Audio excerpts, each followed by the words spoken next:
All right. Our next speaker is Terry Huizing, who's a highly accomplished mineral collector specializing in calcite from around the world.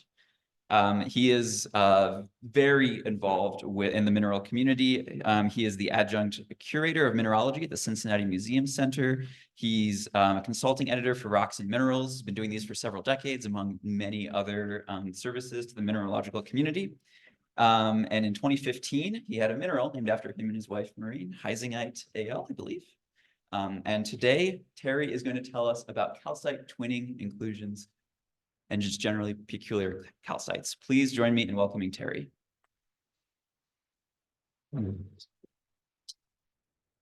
Thank you. Can you hear me now? Okay, we didn't try this out, so I wasn't sure. I'm from the Midwest. I'm a mineral collector. The Midwest doesn't have any mountains, doesn't have any igneous rocks, no pegmatites, no metamorphic rocks, sediments everywhere, thousands of feet of sediments. And the principal rock in those sediments is limestone, calcium carbonate. Let's see now. Is that changing something? Yeah, did it? Click. Try Okay. Try that. If you click down, Well, I just did. Okay, you might have to just. I don't want to do that way, but yeah.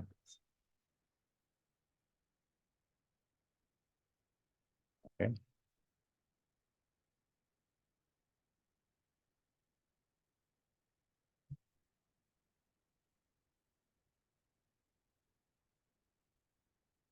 There we go. There we go. Okay. Okay, we're good. Yeah. Okay, so limestone is a rock. Calcite is a mineral. But calcium carbonate consists of three minerals: vaterite, a rare carbonate.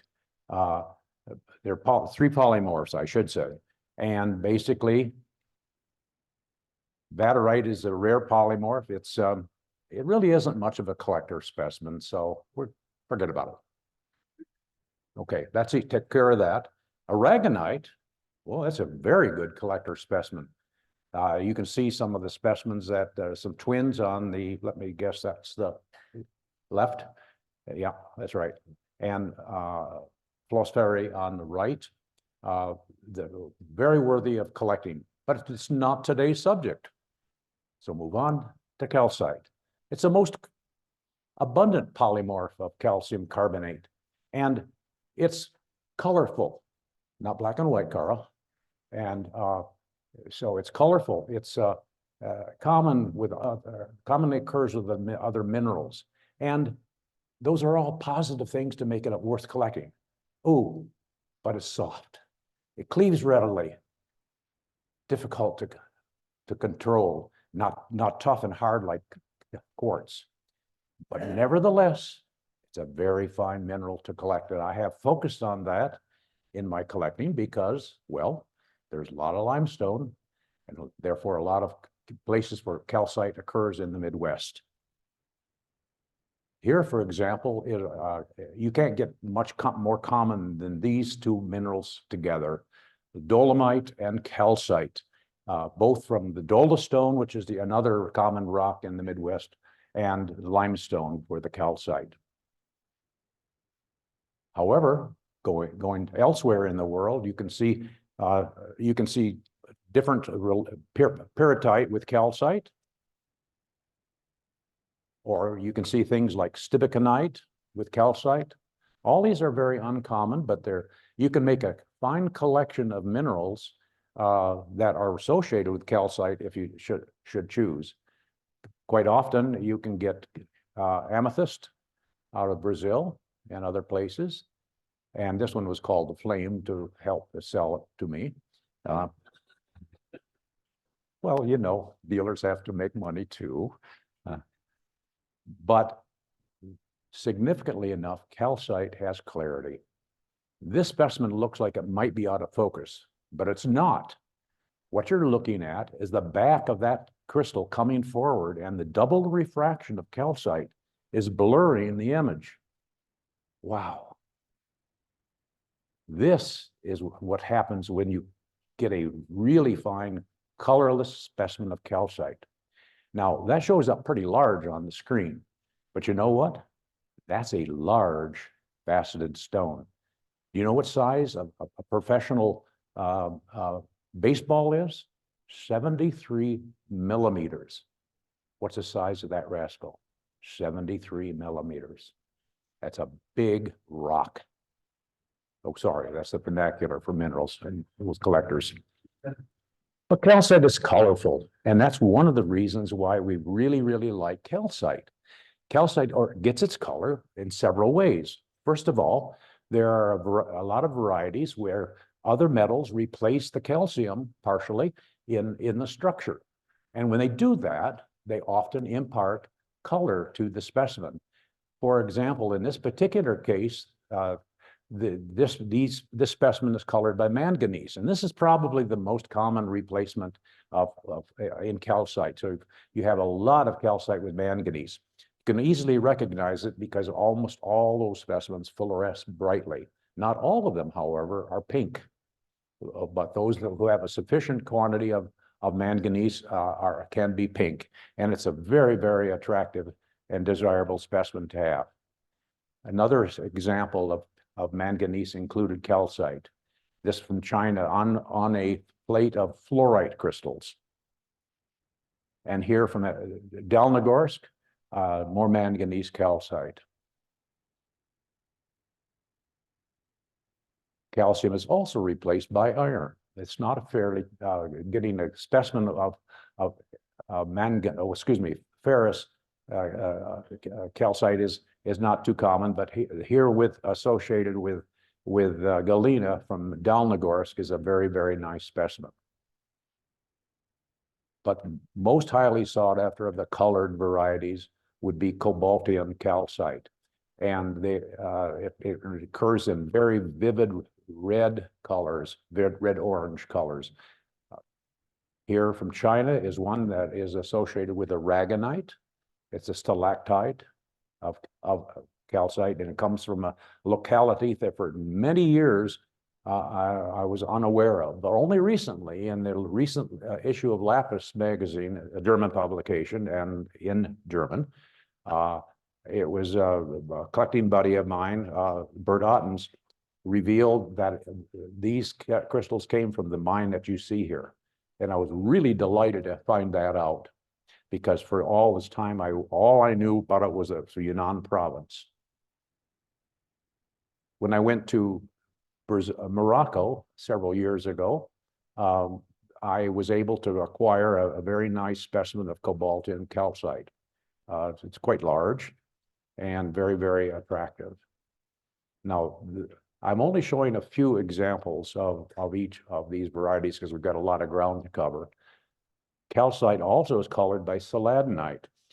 In other words, not only in this particular case, this is an inclusion of some other mineral that's incorporated into the structure of calcite. And this is probably the most common type of color other than the varietal forms that I've previously shown you. I call this one the Three Sisters, and it occurs from India. This is the most uncommon color associated with calcite. And here we have calcite that's with included grenikite, and it's the actual locality has been lost to me. The School of Mines in I think what's a Socorro Museum called? At Socorro Museum, there's a companion piece to this, and I was able to find another one, actually two others now, which have this beautiful yellow coloration. The other coloration that's very common is when hematite is included inside calcite. And this is from Germany. A lovely specimen from England. Black colors from Romania. Here's a bicolored specimen, both half black, half white, with the Jamesonite providing the color. Okay, we've all been looking at very expensively priced violet calcites are currently coming out of New York, right? You've seen them around. They're very large rhombohedral crystals. They're twinned, but the violet color is said to be caused by the rare earth metal neodymium. It's easy for me to say. Anyway, and I have in my collection, I have at least 7 localities of violet calcite. So it's not a one-time. Let's see now. There's the one from New York, Webb City in Missouri. There's 3 localities at least in Mexico, Dodo Mine in Russia, and another one from China. And there undoubtedly there are other localities. These are just ones that I happen to have an actual sample for, and it's a beautiful color. This is a lovely specimen of the scalenihedron. Vanadium also, it can be incorporated into the crystal. Now, it's not one of the described varieties, but I suspect that it also is replacing calcium in the structure. And this is one from the emerald mines that I was able to acquire a number of years ago. But the brightest green color is from petrified wood in Utah. And you've seen this, many of you. Samples have been around for about 4 or 5 years. This is one of the larger pieces that was available. And historically, copper included calcite is a very, very highly desirable collector specimen. This is one that I've had for quite a number of years, and it's from the Quincy mine. But calcite also can be replaced by gypsum. This is an alteration, actually, of a calcite crystal where it's been altered to gypsum and catenosite, which is a copper zinc sulfate. So basically now, what we're going to be, the bulk of the talk is going to be talking about the crystal structure of calcite. I don't have time to talk about the forms of calcite, but the symposium was good enough to print 4 photographs in your catalog where you can look at and understand the 5 different forms that calcite takes to form crystals. So we are going to follow this sequence of talking about twins, unusual habits, and then a little bit on pseudomorphs. Calcite has 4 twin laws, and I'll endeavor to try to show you how to recognize each of them. Okay, twins, as Carl explained, are symmetric but non-parallel intergrowths of 2 crystals that share some common structural features. There are penetration twins which cross through each other, and they normally share a common center. And twins that share a surface known as a composition plane, or in blue on these is the twin plane. And each twin differs by the angle between the C-axis of the 2 combined crystals. The angle between these C-axis of twin crystals is as follows. There's range from 180 degrees to 53 degrees. And they're twinned. I'm sorry that I couldn't get the brackets in. No, I was able to get brackets on that one.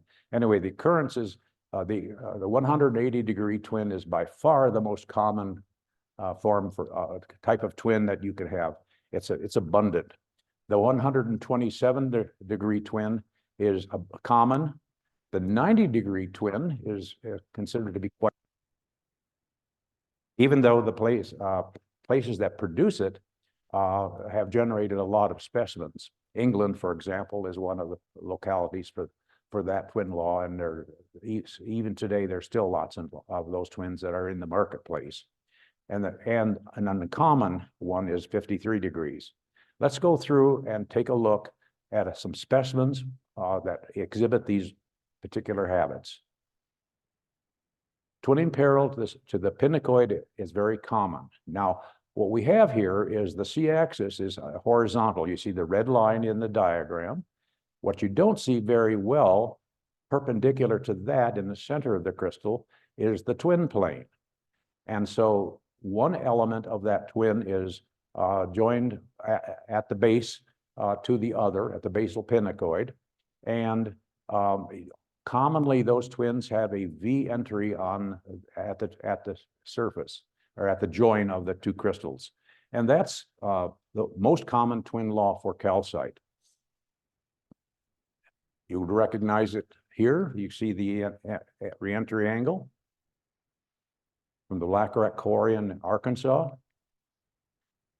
In this particular case, the same twin law, but this is what you call a penetration twin, or sometimes a nest twin. Generally, when you have individual crystals, the two twins are the same size. Penetration twins can be different sized. And here, back to the same twin law from Reynolds County, Missouri, with marcasite. And the Elmwood, of course, specimens that we all have seen many of. These are probably some of the nicest calcite crystals in the world, come from the Elmwood mine. The next type of twin law that occurs is when the two individuals are inclined at an axis of 127 degrees to each other. And you can see here again, the C-axis is in red, and the twin plane is in blue, it's vertical, and the angle between those two C-axes is 127 degrees. Now you're starting to see a pattern here where you have large angular differences between the axes of these axis twins. And because of that, it's awfully easy to determine which of the twin laws you're looking at. Even though the body of the specimen, let's see now, I don't have a pointer in this, I do, okay. Specimen like that, the join would be right down in about here, okay? And they meet at about 127 degrees. Here from Indiana, same twin law.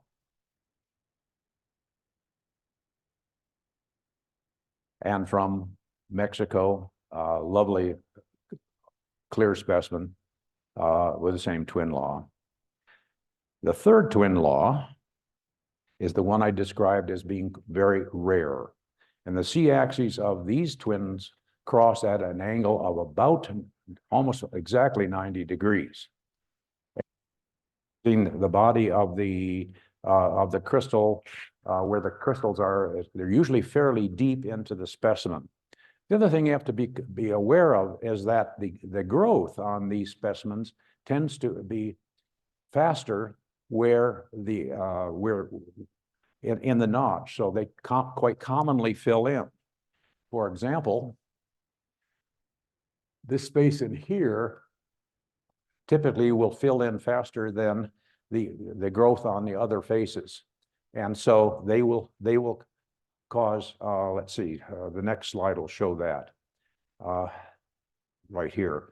For example, that's a 90-degree twin, but the center portion has been completely filled in, and they're referred to usually as heart twins. Sometimes they're referred to as, well, other nicknames. Let me back up a bit and go back to this specimen. These are some of the lovely specimens that come from the 884 mine in Leping in China. And these are gorgeous specimens, highly desirable. And also from China, but this is Inner Mongolia, another 90-degree twin, a very large one.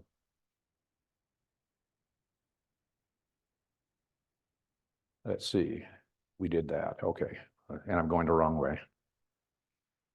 There we go.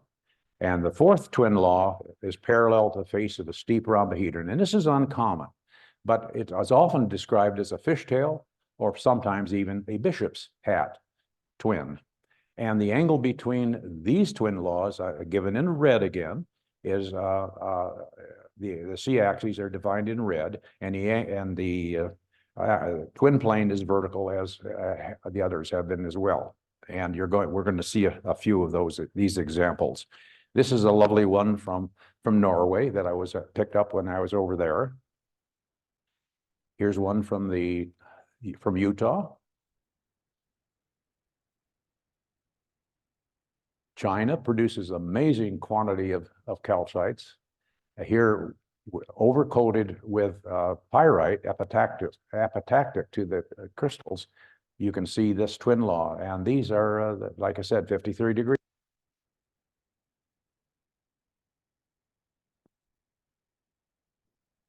From Missouri, with marcasite, the same twin law. So twinning is a very desirable feature with calcite. We don't have 15 varieties, we have 4. There are no more than 4 twin laws, but that's still more than most other mineral species. Oh, I got one left, and that's from Mexico. Now, we're going to talk about some other unusual habits in keeping with the theme of the show. For example, we're going to talk about scepters. Here we have a rhombohedron overgrowing a scalenihedron.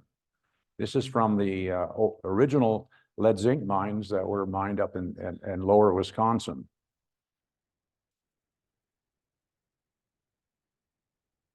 Some kind of neat ones, sceptered crystals, dipyramids growing with a cap of a flattened rhombohedron on fluorite. And from Russia, the Dalnogorsk, scepters, double scepters. I guess I might call that small one a dumbbell, eh?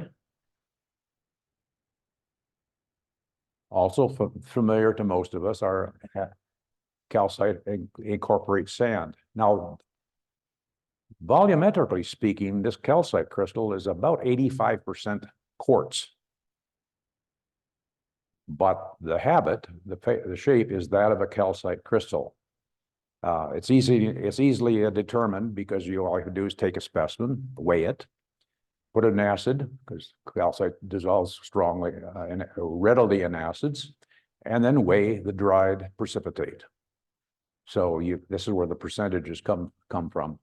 They're not all quite that chock full, but most of them are, and I did an article on this, and it appeared in Rocks and Minerals a couple of years ago about sand included calcite across the world, and I was able to get pretty much all of the different localities mentioned there.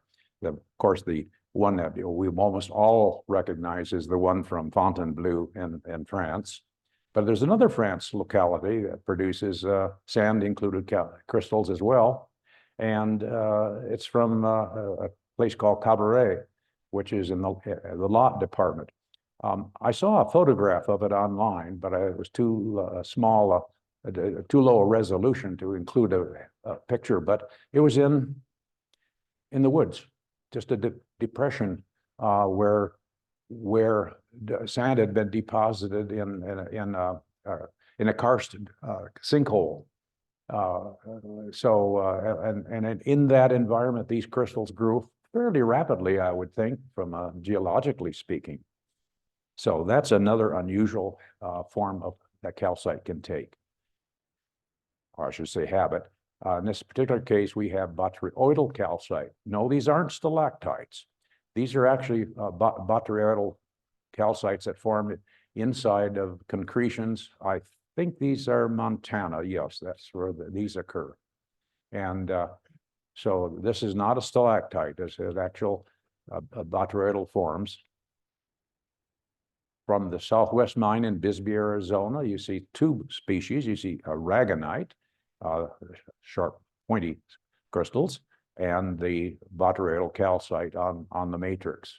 These were relatively recently recovered, I would say in the last 15, 20 years. Collectors went in and worked in some of the large cavernous openings within the rock, and very dangerous operation, I'm sure. And they were able to remove a few of these. And from a very well-known locality in Italy, you see more botryoid spherical aggregates on tephritic lava But one of the other forms that habits that calcite have are speleothems. And speleothems are cave formations. They form in a cave-like environment. That doesn't mean they actually formed in a cave, because a cave is usually defined as a large enough opening within a rock for a person to get in. And so many of these form in cave-like openings in rock. Frequently, they're encountered during mining, where the mining operation breaks into the structure. There was no other way in, so there never could have been a cave where a person could get in. And yet, so and these are all generally referred to as speleothems. And here we have one, probably one of the very first ones that came out of China, about nearly 20 years ago now. I've found this for sale at a Munich show, and the person, the Chinese gal who had it, wouldn't come down on her asking price, which was in euros. And so this has grown in a cave with a varying water level, and so some of these crystals grew underwater and some grew above at different stages. But this specimen was being offered for sale in euros, and she wouldn't budge on the price. So other people grumped and said, "Oh, it's too much to pay." It was a couple $100, I think, maybe, which was a lot of money back then, and for a rock. And but I said, "Would you take if she was asking 200, I don't know if I can't remember anymore if that was the price. Would you take $200 US? Oh, yes. She would do that, but she wouldn't sell it for she was asked like 250 euros. And so it turns out the US dollar was the favored currency in China. So she knew exactly how she could spend the money when she got home. So I was able to pick that up. Later on, a veritable flood of other speleothems have come out of China, and we've seen many of them in that time period. Here, for example, is a beautiful speleothem with included hematite. Now it's upside down naturally, because the attachment point was down at the base, and so the center hole was well, the water would go up in this particular case. Yeah, another one, and this one's from Norway, and I had a little conversation about whether or not this, people have asked and said, "Oh, that must be a, what's the right word for it?" Bodden, yes, it's not, it's a speleothem, okay? And in this particular mine, Dalen Korgel mine in Norway, it's one of the very few places there are any sedimentary rocks, and so they're mining it for the limestone for use in road building. Everywhere else are igneous rocks, and they don't make very good roads. This is a speleothem from an unexpected locality. From the Southwest mine in Bisbee, again, speleothem. And of course, these are what you usually expect when you calcite helictite. And this is from Mexico. Now, we're going to talk about another habit, which would be phantoms. And I say ghosts of crystals past. So you can see in this particular specimen, the original form the crystal had, and it got coated with a little bit of marcasite, probably, and or possibly galena, since that's what this is associated with. And then later, an overgrowth of calcite occurred. From Mexico, from Brazil, the calcite with included seladanite. Missouri, hematite coating underneath a additional calcite growth, the Viburnum Trend District. And another one of the violet calcites from Guanajuato in Mexico. And and you can see the difference in coloration. There was an uncolored original crystal overcoated with one which incorporated the neodymium colored violet calcite, and it's on quartz. Now, wrapping up this presentation, I'm going to talk a little bit about the subject that the next speaker is going to present. Pseudomorphs, epimorphs, paramorphs. What's in a name? They obviously what it is. So the mineral is not the shape, the habit of the original. So it's been replaced. Many, many, many years ago, I asked Jeff Scoble if he wouldn't please take this particular specimen that is pictured here and photograph it on a mirror. He said, I've never done that before. And I said, yes, but you can't tell looking at that specimen that it really used to be a calcite crystal. So he's photographed it and did a marvelous job looking up the tail of that particular specimen. And I noticed that several other people that we've been visiting here in, on this trip, Carl and myself, that Marty Zen was doing much the same thing, for example. He's got some of these, what I guess we would call these epimorphs. But I'll let our next speaker discuss the difference between these names. But as far as I'm concerned, they're just all pseudomorphs. Okay. Calcite can be replaced by many other things. And here again, another epimorph, which is marcasite.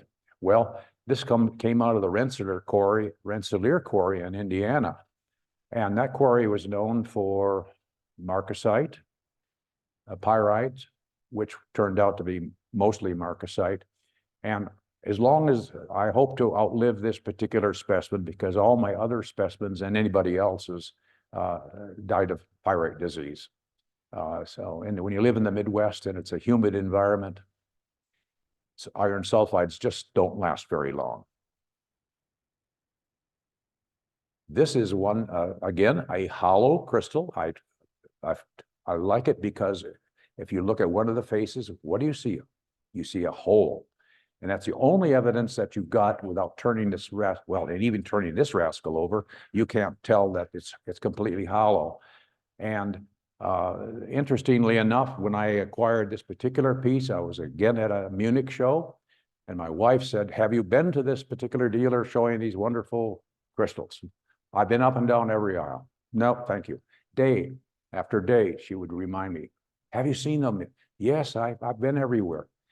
Sunday, after 5 days of selling, I've discovered the aisle she was referring to, and I know I hadn't been on that aisle. And guess what? They were selling these things at half off. And the Germans were buying large clusters of crystals, because bigger is better at that time from their perspective. And these were some of the very best that I acquired. This is one of the very best. And it was half price off. Dumb luck. Anyway, this is another one that I think is very, very nice. Basically, it's the quartz is overcoated and replaced a calcite crystal. And well, I'm not positive. There's no way I can tell if it's actually hollow. So this may just be an overcoating of quartz on a calcite crystal. But in this particular case, half of the crystal was overcoated with fluorite. I think that's really cool. Anyway, so it's one I favor. I have a small collection of pseudomorphs. It's only about 100 pieces. And the only rule I have is have to be aesthetic. So there's a lot of ugly pseudomorphs out there, so I don't collect those. Here's one that I think you'd all appreciate. This is probably the oldest collected specimen in my collection. It came from a collection where the gentleman died in the 1840s. And I got it from Herb Aboda, who acquired the collection, and many, many years ago, I purchased it.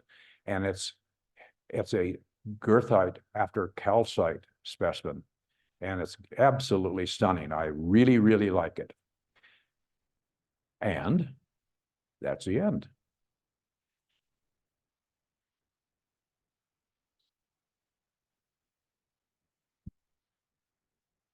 Thank you, Terry. That was excellent and lots of incredible photos in there. Are there any questions for Terry? None? Yes. Question, but a lot of your 90-degree, 127-degree winds look like Japan law quartzes. Is there a Japan law calcite? What did he say? I can hear Yeah, that. I'll repeat this. So Jeff was pointing out that a lot of the calcite twins that you were showing kind of look like Japan law quartz twins. He's asking if Oh. there's a Japan law calcite twin. No, no, there's not. The Japan, first of all, they're Japan twins. That's one of the laws. They're not Japan Sorry, law Japan, twins. yeah, Okay. Japan twins. And that's one of Carl's pet peeves anyway. But that's a name given to not quartz that forms at 90 degrees. And as far as I know, that's the only reason. Yeah, they're not the name only quartz, and the name is not applied to any other mineral species, to my knowledge. People have ascribed nicknames to many of these four twin laws. Well, not in particular the inclined axis twins. You know, you've got one that's at 53 degrees, and you got one that's at 127 degrees, and one at 90 degrees. Which of these? So one of them is called a butterfly twin, or are they all called that? I don't know. How does a butterfly's wings move? Anyway, so these nicknames are terribly useful in identifying which twin law. But if you look at the c-axis, of the two individuals, you can identify which of the four twin laws you have. That help? Yes. Very good. Awesome. Thanks. Yes. One type of steel you mentioned, probably have in your collection. It's so-called soda straw. Oh, yes. Yeah. Well, one of the stages I've been to, well, in my younger days, a long time ago, I used to do quite a bit of caving in Indiana and Kentucky. And so I'm very familiar with the formation of stalactites. They really start off as soda straws, which are nothing more than a place where water starts to drip from the ceiling, and it basically precipitates on the exterior of the water droplet, I guess you'd say, and eventually it forms very thin thin-skinned soda straws.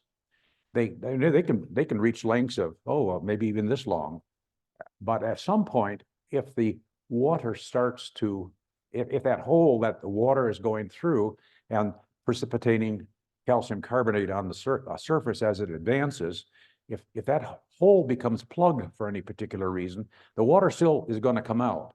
So it'll tend at the contact with the rock where the soda straw comes out, it'll tend to go on the exterior now of that soda straw, and that turns out to be the way that's the most large stalactites form, because the soda straw has been encapsulated within. That was the original water path that precipitated the calcium carbonate. That help? Interesting. Very good. Yes, sir.